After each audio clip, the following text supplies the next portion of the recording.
आम्ही सारे खवय्येमध्ये मी राणी गुणाची तुमचं स्वागत करते। मुंबई शहरातलं दादर इथलं शिवाजी पार्क किंवा शिवाजी उद्यान ही अत्यंत फेमस अशी जागा आहे। आज इथल्या गणरायाचं दर्शन आपण घेणार आहोत। चला।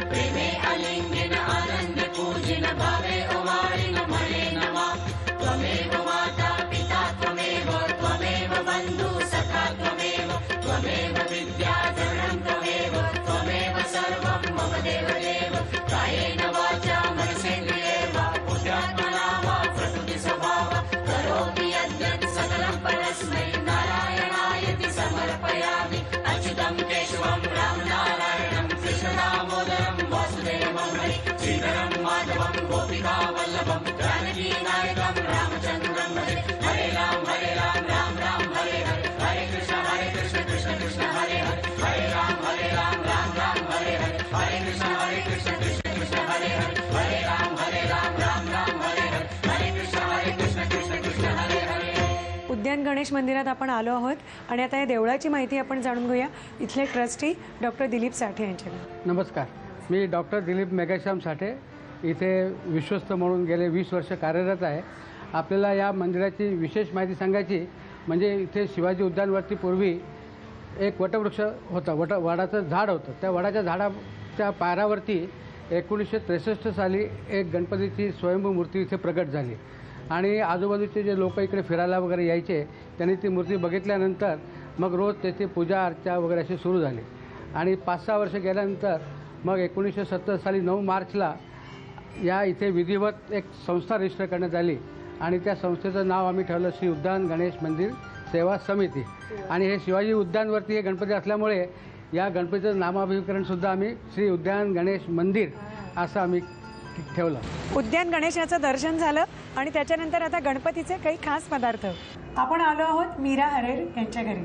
नमस्कार। नमस्कार। कार्यक्रमात स्वागत आणि तुम्हाला आणि तुमच्या कुटुंबियांना गणपतीच्या शुभेच्छा। थँक्यू। बरं, कोण कोण असतं घरी मला सांग? माझे मिस्टर, 2 मुलगे आणि मी। अच्छा, काय करतात मुलगे? एक मुलगा MACB मध्ये आहे। हां। एक मुलगा MBA करतो। अच्छा, धाकटा। आणि अहो कुठे आहेत कामाला? अहो BSNL मध्ये। BSNL मध्ये? अरे वा।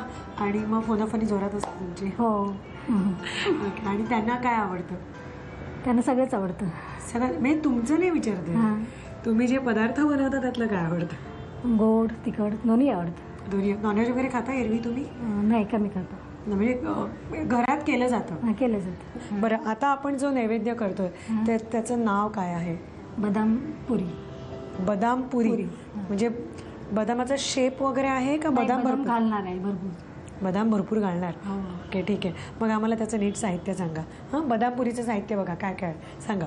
बदाम पुरी बनवण्यासाठी लागणारं साहित्य: मैदा, साखरेचा पाक, सुकं खोबरं, वेलची पावडर, खायचा केशरी रंग, खायचा हिरवा रंग, तूप, किसलेले बदाम आणि खसखस। कृती: प्रथम एका भांड्यामध्ये पाव चमचा खायचा केशरी रंग, मीठ, मैदा आणि तूप घालून पीठ घट्टसर मळून घ्यावं। मळलेल्या पिठाची पुरी लाटून ती त्रिकोणी आकारात दुमडून घ्यावी। कढईमध्ये तेल गरम करून या पुऱ्या तळून घ्याव्यात आणि साखरेच्या पाकात सोडाव्यात। एका बाउलमध्ये सुकं खोबरं आणि खायचा हिरवा रंग हे मिश्रण एकजीव करून घ्यावं। पाकात घोळवलेल्या पुऱ्यांवर खोबऱ्याचं सारण, पिठी साखर, किसलेले बदाम आणि खसखस घालावी आणि डिश सर्व्ह करावी। आणि आता आपण जो पुढचा गोड पदार्थ शिकतो त्याचं नाव काय? खजूरचा हलवा। खजूरचा हलवा। तर त्याचं साहित्य नीट बघून घ्या। खजूर हलवा बनवण्यासाठी लागणारं साहित्य: खजुराची पेस्ट, दूध, काजू पावडर, तीळ, काजू बदामचे तुकडे, साखर, तूप आणि क्रीम। कृती: प्रथम एका कढईमध्ये खजुराची पेस्ट दुधामध्ये शिजवून घ्यावी। त्यामध्ये काजू पावडर, साखर, क्रीम आणि ड्रायफ्रुट्स घालून मिश्रण शिजवून घ्यावं। नैवेद्य तयार झाला आणि आता अहो पण आलेले आहेत आणि विनायक स्वतः आलेला आहे। विनायक, खायचंय आता आपल्याला, तर आम्ही हे सगळं खाणार आहोत, स्वाहा करणार आहोत आणि आपण भेटणार आहोत पुढच्या भागामध्ये। तोपर्यंत बाय।